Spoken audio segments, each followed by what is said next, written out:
দেখ ভাই, শুধরে যা, এরকম করিস না। মার্কেটে এখন মেয়ে নেই, একেবারে বাজারে মেয়ে নেই। তুই কি খবর রাখিস কত ছেলেপুলে ভাই বিয়ে করতে না পেরে ভাই খেচে খেচে মরে গেল? তুই তাদের কথা একটু ভাব। আর তুই এই লুঙ্গি পরে এসছিস ভাই ডেট করতে।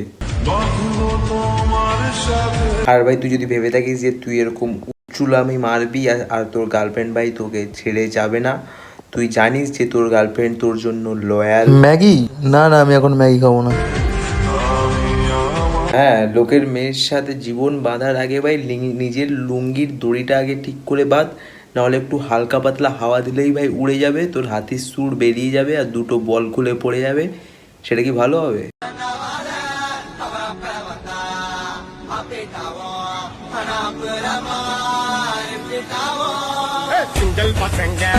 হ্যাঁ, তোমার ভাই বেগ উঠে গেছে, তুমি নিয়ে রুমে চলে যাও। তারপরে রুমের দরজা লাগিয়ে ছিটকানি লাগিয়ে ঘপা ঘপ পকা। দেখ ভাই, বড় হয়েছিস, এর থেকে বেশি কিছু বলবো না, বুঝতে শিখেছিস।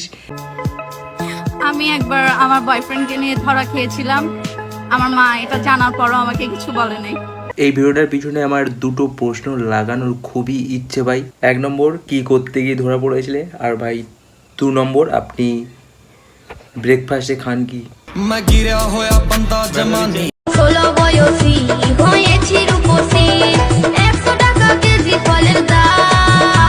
চোখ মুখ দেখো, পুরো কামরসে ভর্তি।